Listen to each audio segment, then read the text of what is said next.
I'd spent most of my life starting to think I was bad or broken or just not trying. I absorbed all the things that were said to me. And the moment of diagnosis with a wonderful empathetic psychologist showed me that actually things were different. Welcome to Tilt Parenting, a podcast featuring interviews and conversations aimed at inspiring, informing, and supporting parents raising differently wired kids. I'm your host, Debbie Reber, and today we're talking about dyspraxia, a developmental disorder which is most often associated with challenges related to motor coordination, but it's also often marked by disorganization, clumsiness, and poor short-term memory. My guest is Victoria Biggs, and she knows firsthand what it's like to grow up with dyspraxia. And when she was 16 years old, she actually wrote a book to help teens like her get through adolescence. It's called Caged in Chaos, a Dyspraxic Guide to Breaking Free. Today, Vicky is a university research fellow and lecturer, a teacher in a school for children with trauma-related mental health problems, a writer, and a storyteller. In addition to having dyspraxia, Vicky is also autistic. In our conversation today, Vicky talks with us about her own story of growing up with dyspraxia and shares her personal insights on how parents and teachers can better support dyspraxic children.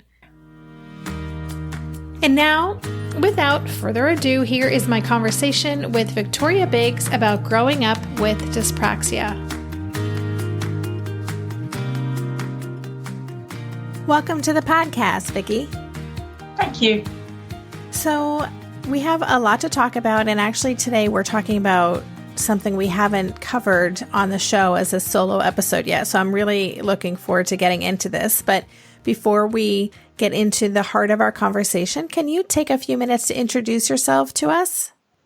I'm Victoria Biggs. I'm a teacher in a special school for young people with trauma-related mental health problems who've often got additional learning differences layered underneath. And I have learning differences myself. I'm autistic, and I also grew up with severe dyspraxia, which very much inform the way I teach. In addition to that, I'm an academic and researcher with the University of Sheffield in the UK. Excellent. So, and just curious, and we're going to talk about your teaching in a little bit, but I'm curious, is there a specific age range that you teach? Yes, 12 through 17-year-olds, what we call secondary school here in the UK. Great. Okay. Well, I do want to hear more about your work in education, but before we do that, we are going to be talking about dyspraxia today. And because this is a new conversation for this show, would you mind just taking some time to explain what exactly dyspraxia is? Okay, dyspraxia is a neurological disorder or difference, and there are three main domains in which it affects people. The most obvious is physical: coordination, balance, spatial perception. Dyspraxic people are impaired in their movement, for example, fine motor skills like handwriting or doing up buttons, or the big gross motor skills like running, walking, riding a bike. One of the ways in which I'm affected by balance, coordination, and spatial perception issues, for example, is crossing the road. I struggle to tell how far away the traffic is, how fast it's coming.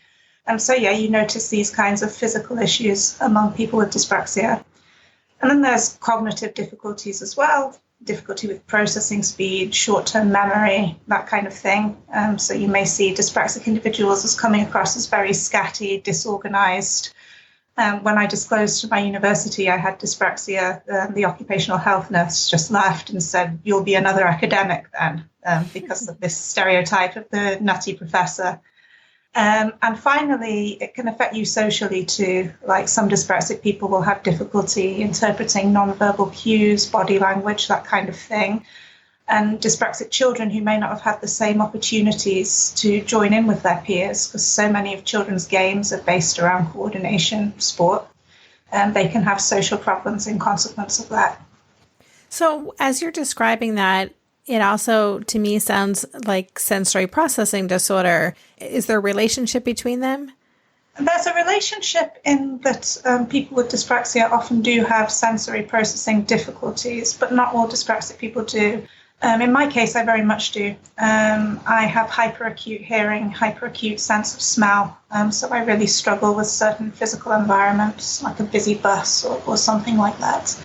But it isn't true for everyone with dyspraxia, although it is common. Okay. And can you talk about, and you're in the UK, and I know there are some similarities and probably some differences in the way that neural differences are identified and labeled in the EU and in the UK and in the United States. But where does dyspraxia fall in terms of the diagnostic process? Is it a diagnosis in and of itself? Does it usually go hand in hand with something like autism or ADHD or other things? In the UK, it's a diagnosis in itself. It can be diagnosed by a range of professionals. In my case, as a teenager, I saw a clinical psychologist. She assessed me and then she referred me to a neurologist at the hospital just because my difficulties are quite severe and she wanted to rule out that it wasn't anything degenerative. So I had a brain scan and so on just to check there were no other issues. And between them, the neurologist and the psychologist diagnosed dyspraxia. But you're right, the labels vary depending on the place. And I know, for example, that people in the US who have my kind of pattern of difficulty often tend to get diagnosed with nonverbal learning difficulties. Whereas in the UK, we don't really have that label at all. Clinicians would just say dyspraxia.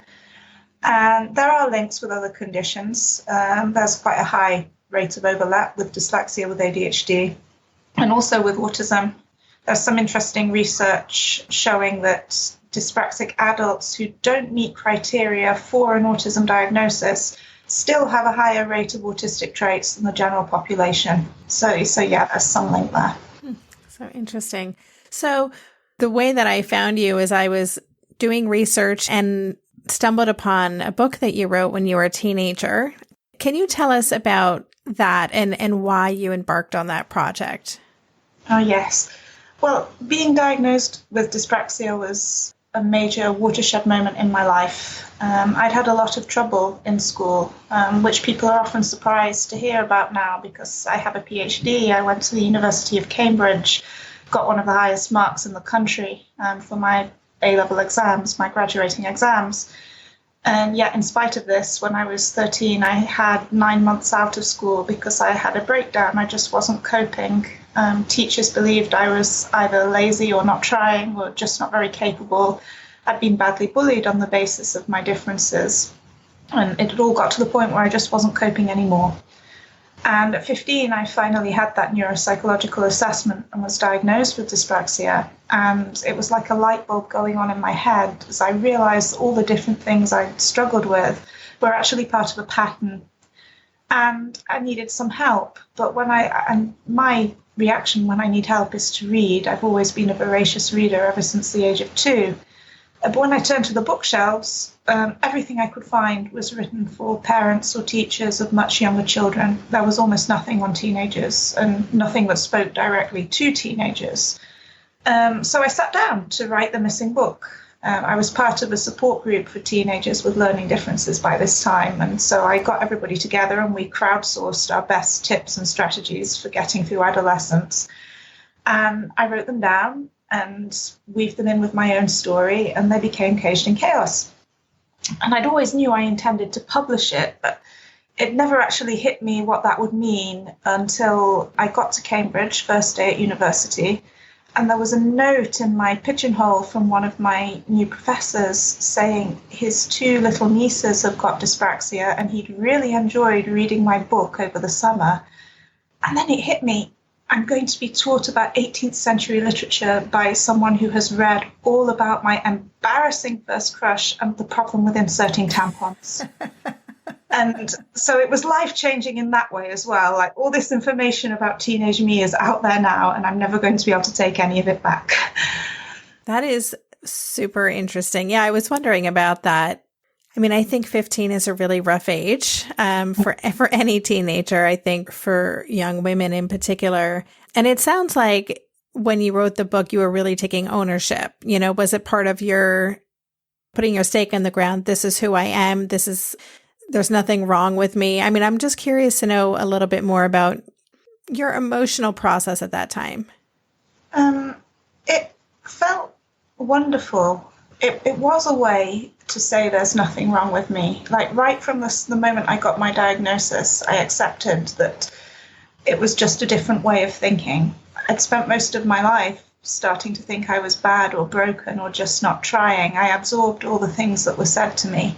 And the moment of diagnosis with a wonderful empathetic psychologist showed me that actually things were different.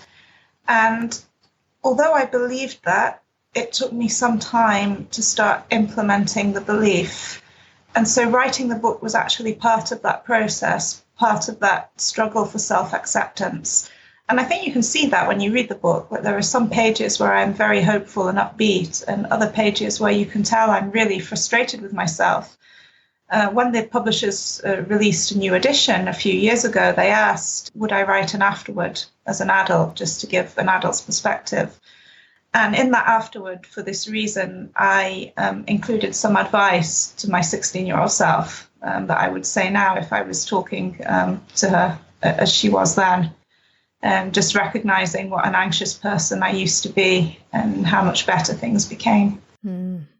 I love that. I used to write books for teenagers in many ways because I consider myself a recovering teenager, but I think that it can be so healing as well to reflect on and talk to that teenage part of ourselves and let them know that you're okay.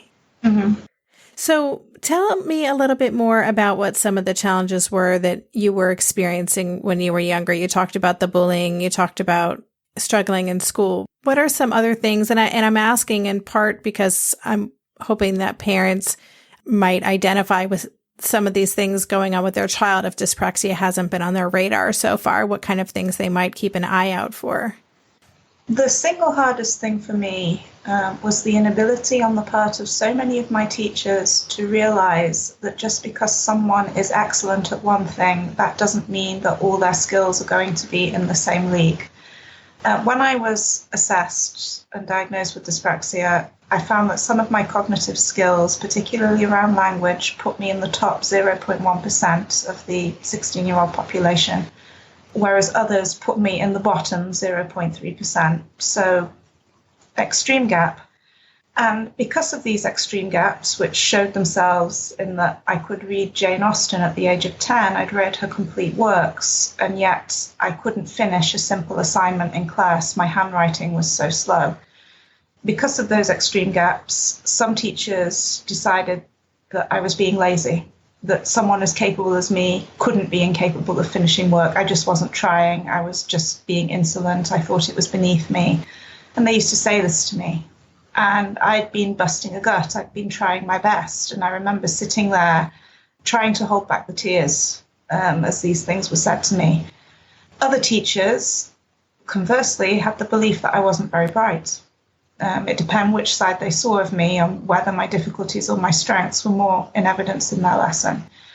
And I have a particularly humiliating memory of one French lesson where I'd worked really hard to produce an essay I'd written about Marie Antoinette. And the teacher called me to her at lunch and said, well, it's obvious you didn't write this by yourself. Where did you copy it from? And every word was mine. And I was actually so indignant in that moment that I snapped back at her and I said, I did. And something in my voice carried conviction, and she looked at it again, and then she recognized that it really was mine. She talked to me about it. But experiences like that, that was the big challenge, being constantly doubted, facing this belief that you can't have difficulties and academic gifts simultaneously when you absolutely can.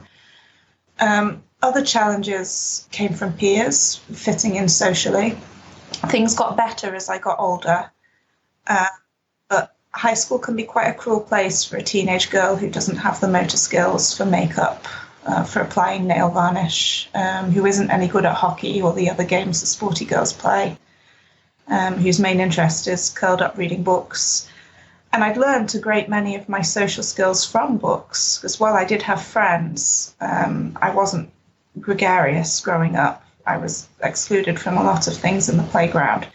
And so I used to copy the patterns of speech of characters I'd read in books, thinking that this would help me to make more friends or cope better at school. And of course, quoting from an early 19th century book when you are an early 21st century teenager doesn't exactly help matters. So yeah, I stuck out. I struggled in that way for a while. During this month of planning and organization for big transitions, rhythms and routines have been absolutely essential for our physical and emotional well-being. So Green Chef nights are reliably and predictably a good night. We know the ingredients will be fresh and prepped, the instructions easy to follow, and the meal delicious. We're all still talking about last week's turkey tacos with mango chimichurri sauce, refried beans, and Monterey Jack cheese. Green Chef contributes to a healthy lifestyle with easy and delicious menus like fresh seasonal salads and grain bowls. And with over 80 weekly meal and market options, plus rotating options to suit a variety of lifestyles, whether Mediterranean, plant-based, calorie-smart, keto, protein-packed, gluten-free, there are always plenty of options to choose from. Whatever you select, you'll get farm-fresh ingredients, organic whole fruits and veggies, and premium proteins, all delivered straight to your door. I love those 4 words. Straight to my door. Oh, and one more thing I love about Green Chef, they have an app, which means it's easy to manage meal preferences and delivery from your phone if you want to. And I, for one, want to. I am in that mode where I'm making the most of little moments like waiting in line at the pharmacy or for the F train to pull into the station to tackle all of those to-dos. So the convenience of an app is key for me. Green Chef has a special offer for Tilt listeners. Go to greenchef.com/tilt50 and use code TILT50 to get 50% off plus 20% off your next 2 months. That's 50% off plus 20% off your next 2 months when you use the code TILT50 at greenchef.com/tilt50. Maybe I've watched too many seasons of The Amazing Race, but every time I have to go somewhere on the subway, I treat it like a competition. It's all about making the right gut decisions about which route will get me there the fastest. Sometimes those decisions get me where I'm going early, and other times my gambles don't really pay off. Probiotics can't help with most gut decisions, but if your gut needs a little support, Ritual has your back. Their Synbiotic Plus, a 3-in-1 supplement, has clinically studied prebiotics, probiotics, and a postbiotic to support a balanced gut microbiome.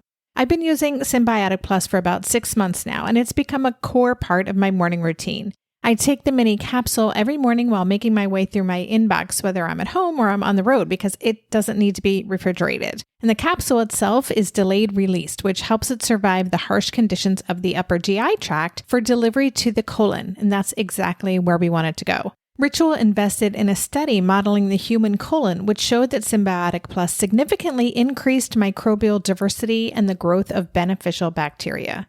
There's no more shame in your gut game. Synbiotic Plus and Ritual are here to celebrate, not hide your insides. Get 25% off your first month for limited time at ritual.com/tilt. Start Ritual or add Synbiotic Plus to your subscription today. That's ritual.com/tilt for 25% off. Well, in your book, you offer some practical tips that helped you get through adolescence. So can you share some of those?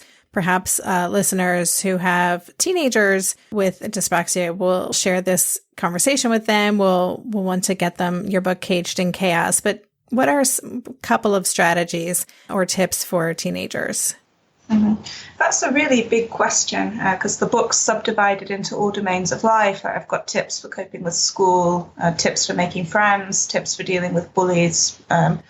So if I just pull a couple of major strategies, I'd say tips for self-confidence. I'll give 2 tips for that because self-confidence is the crux of everything. And one thing I would say to parents of dyspraxic teenagers is don't be afraid to show them that it's okay not to be perfect. Show them that you're not good at things. One of the most encouraging things a friend ever did for me was take me along to the choir where she sang. She was a terrible singer and she couldn't carry a tune in a bucket, but she loved it. She used to go there and she used to sing and nothing was stopping her. And just seeing someone be confident like that and enjoying themselves like that helped me to start to understand that you don't have to be good at something to be able to do it. And I wish I'd understood that so much earlier on. It would have given me more confidence in sports, in games, in all the things I do now but struggle with. For example, I love to swim, but I'm never going to be a great swimmer because of my coordination problems. but I would have had much more confidence in trying different sorts of swimming if I'd known this earlier on, that it's okay not to be perfect. And parents can be vital in sending that message to their teenagers, I think, just by being open about their own weaknesses. The second thing I would say is just help teenagers to understand that being differently wired isn't something to be ashamed of. There are all kinds of minds. And sometimes I hear parents saying things like, oh, I don't want to call my child dyspraxic because I don't want to label him, or I don't want her to get saddled with a label that might have negative effects for her future, and so on. And I know they're speaking with good intentions, but it makes me so uncomfortable, because you wouldn't say, oh, I don't want to label my child French or Japanese. You only say that if you think the thing is bad, and it's not bad. And by avoiding the label, you're suggesting that it is. And there are alternative labels that teenagers will put in place for themselves. I used to get called retarded a lot, very cruel word. And so I internalized all those unkind labels for myself until I had a nicer one and an accurate one. And so, yeah, I would encourage parents to make sure their children don't grow up being ashamed of who they are and how their brain works. Yeah, thank you for sharing that. So I'm just wondering, and I want to just switch gears into your work in schools in a moment, but, you know, you mentioned some of the things that when you were first discussing some of the different areas that dyspraxia can affect people, you talked about your own challenges, even just crossing the street and those kinds of things. I'm just wondering, what is, again, I'm sure there's no typical protocol for supporting and working on developing some of these skills, but what kind of support is available for kids with dyspraxia in terms of working on those kinds of awareness issues and other types of challenges that may arise?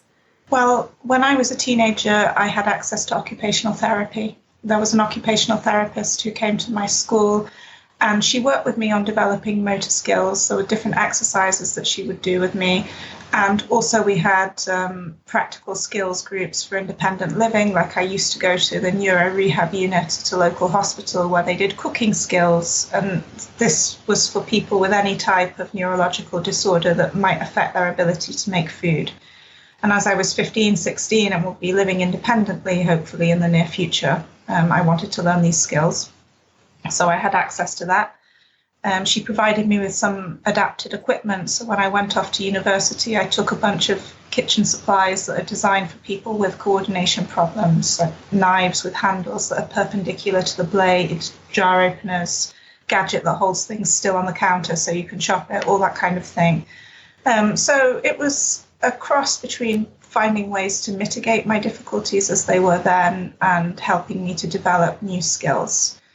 Younger dyspraxic children can sometimes be referred for physiotherapy as well. I was told by my occupational therapist that the younger you are, the more impact physio and that kind of thing is going to have. For me, because I'd come along quite late, there was a limit to how much they could realistically change about how my body worked. That makes sense.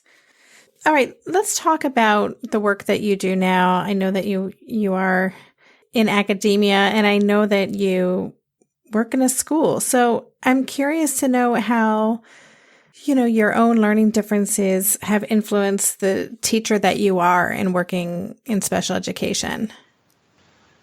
The main influence that it's had on me is it teaches me never to assume anything about any child. And this is especially useful to me when I'm getting frustrated. Like if I have a child in front of me and I think, oh, he could probably do this if he tried, he's just not bothering today. There is 8-year-old Vicky in the back of my brain going, stop, remember when this was said about you, you can be wrong. And I think all teachers can learn to second guess themselves in that way, and it's very important that we do, but I have that visceral reminder, it never lets me do it. Plus, as in consequence of the social and communication difficulties I have, I've spent all my life knowing that humans are quite mysterious creatures and I'm not always going to understand them. And I think this gives me a certain humility when I approach my students. And it enables me to ask questions that might seem too obvious even to be asked, but actually aren't obvious at all. And I think this helps me to build up a better rapport, a better relationship on with my students. And they know my diagnosis too, and this helps. I don't share a great deal about my personal story with them. They've never read the book. They don't know that I've written the book, for example. But sometimes very casually, I'll mention it. Like I had one 14-year-old boy who's phobic of writing, and he gets very disruptive when he has to sit down and write. He'll often refuse to do it. He'll often break things in the classroom. And in my first lesson with him, I showed him my own writing. I did a writing task together, and I also did some cutting out and tried to make something with a glue stick. And he watched me bumbling and fumbling, being so slow with the pen, the scissors and the glue. And in the end, he made some comments, and I just said, I've got dyspraxia, so I'm afraid I'm a bit slow at these things. And then he just said, I've got that too. And I said, I know. And that was it. That was all we said. But he picked up a pen and he started writing something. And so I think, again, it goes back to what I was saying before about not being afraid to show your own imperfections. It affects my teaching. So because of your unique vantage point of being an educator and being the person you are, the thing that comes up for me anytime I talk to parents is, how do we support our kids in schools? And so many parents in my community, their kids are in mainstream schools, or, they're really kind of butting up against a system that wasn't designed to support who their children are. I'm just wondering, can you solve the educational crisis? No, I'm just wondering if you have any ideas about what schools or teachers could do better. You talked about never to assume. I think that's beautiful. And I think that is such an important thing that all teachers could do better. Are there any other thoughts you have about some shifts that could help kids with dyspraxia and other learning differences? Yeah, it's a difficult one because, to be honest, I think mainstream schools are actually designed for very few children, not just those with dyspraxia. You get the increasingly big class sizes and very competitive culture that's focused almost exclusively on the grade you get as opposed to what you're managing to learn. And it's getting more and more like that, which saddens me. The best way teachers can swim against that tide, I think, is partly to try and neutralize the competitiveness and try and focus as far as possible on what interests the students as opposed to what they need to do to get a particular score or pass a particular test. And this is really difficult for mainstream teachers because the curriculum is built so much around tests. And there are practical ways to do it, for example, like building a lesson into the weekly schedule in which students get a chance to present on something that interests them. And we do a lot of presentations at my school. Can be written, can be oral, can involve getting someone else to read out what you've prepared, any way of sharing that's comfortable. And it's all about the learning and the knowledge and not necessarily about what it looks like or how perfect it is. Other things I would think of is really try hard to diffuse any competitiveness in the classroom, like comparing grades, that kind of thing. When I went to university for the first year even, my professors didn't give me numerical feedback on my essays, and it drove me absolutely mad just to get qualitative written feedback. Oh, you could do this better, this is quite good, but not to be able to match it to a grade. And obviously it's not practical for mainstream teachers to do that, but if they can try to shift the emphasis onto that qualitative feedback as opposed to on the number, I think it really helps, especially kids with any kind of special need. And the final thing I would say is just accept that some children, well, all children have things that they can't do. I think some teachers find it inspiring to foster this kind of, there's no such word as can't mentality in their classes. And I remember being really angry once because I read one of the Chicken Soup for the Soul books, and there's this supposedly inspiring story about a teacher who gets students to write down all the things they can't do. Then she has a funeral for the I can'ts, makes a tombstone for I can't, and hangs the I can't tombstone on the classroom wall. And then whenever a child says, I can't do this, she points to the tombstone and says, I can't is dead. That's the polar opposite of encouraging and inspiring.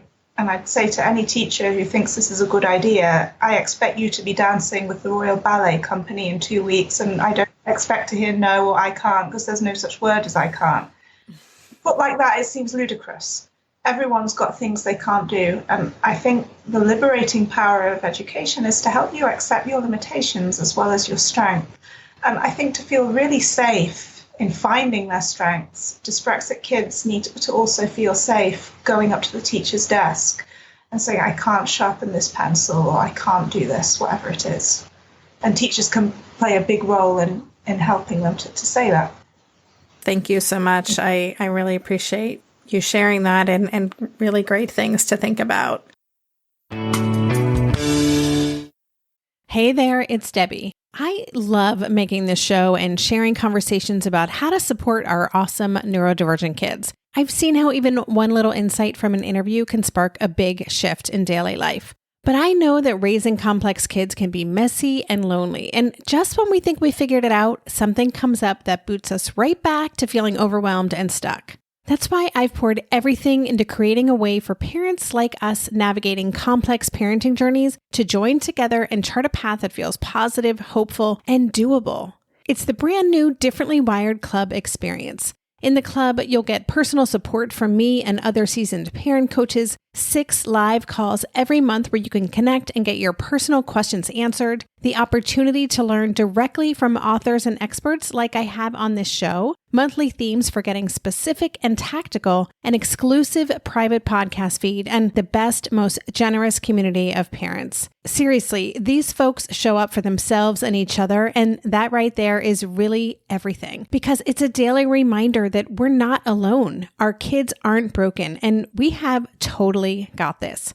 The recently rebooted Differently Wired Club is on a brand new platform with its very own iOS and Android app. It is such a great space. However you learn, whatever your style, no matter the ages, genders, and neurodivergent profile of your children, the Differently Wired Club can help you cultivate the positive shifts you're hoping for.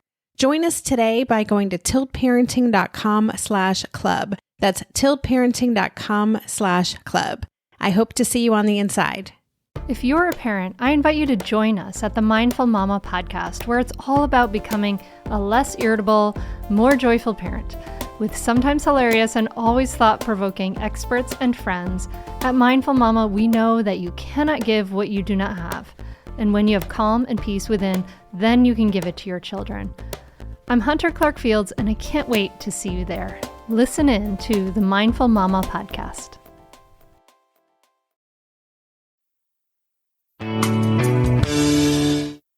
Before we say goodbye, I know that you're working on a new project. You're working on a new book. So can you tell us a little bit about that? Yes, it's a book about mental health needs in teenagers with learning differences such as dyspraxia. I started working on it because statistically, these young people are far more likely than their peers to develop psychological problems. And it's not inevitable. It's a result of being square pegs in round holes. So it's going to be a practical manual on building up resilience and becoming more confident in yourself. Written primarily for teenagers, just as Cache and Chaos was, but there'll be advice for teachers and parents in there too. Oh, that's so exciting. Do you have a timeline for that, or where are you in the process? My editor was expecting it in January, but time management can be a bit tricky for dyspraxic people, did I mention? So it's not January. I just remind myself that time isn't linear, so somewhere in the universe I'm on schedule. Oh, I love that. Now I hope to have the manuscript with her by September. Oh, fantastic. Well, please keep us posted on that. It sounds like something that many of my listeners, including myself, will be very interested in. And listeners, the other book that Vicky talked about is her book, Caged in Chaos, A Dyspraxic Guide to Breaking Free. And I will include links to that and Vicky's website on the show notes page for this episode. Vicky, is there anything else you want to share before we say goodbye? Any last thoughts? No, I think that's everything. Thank you, Debbie. Thank you so much. This has been really interesting, and I appreciate your, again, sharing your story, your perspective, and I also just love the work that you're doing in the world. It's so inspiring for me to hear people doing this kind of work that supports our kids. So thank you so much. You've been listening to the Tilt Parenting Podcast. For the show notes for this episode, where you can download the transcript as well as find links for Victoria's book, Caged in Chaos, and all the other resources we discussed, visit tiltparenting.com/session174. If you want to be a part of Tilt Parenting and get my short weekly email where I share resources, relevant news articles, and personal messages from me, you can sign up on tiltparenting.com. When you sign up at the bottom of any page, you'll also get the first chapter of my book, Differently Wired, sent to you. Lastly, don't forget to leave a rating or a review, or both if you're feeling generous, for Tilt Parenting on iTunes. Those ratings and reviews help keep this podcast visible in an ever-growing sea of podcasts. Thank you so much for considering. And thanks again for listening. For more information on Tilt Parenting, visit www.tiltparenting.com.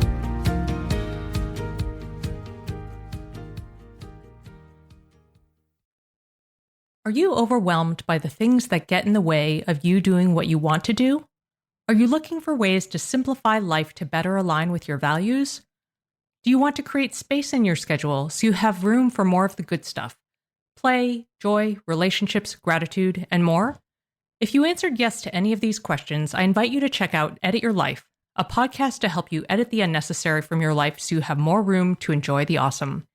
Through episodes with me, Christine Coe, and a range of super smart, compassionate, and thoughtful guests, you'll come away with big picture insights and practical ways to declutter your home, schedule, and mental space without getting bogged down by perfection. I have always believed that small moments and actions matter tremendously. My goal is to help you find agency and space in your life through doable baby steps that will leave you feeling accomplished instead of overwhelmed. Check out Edit Your Life wherever you enjoy your podcasts.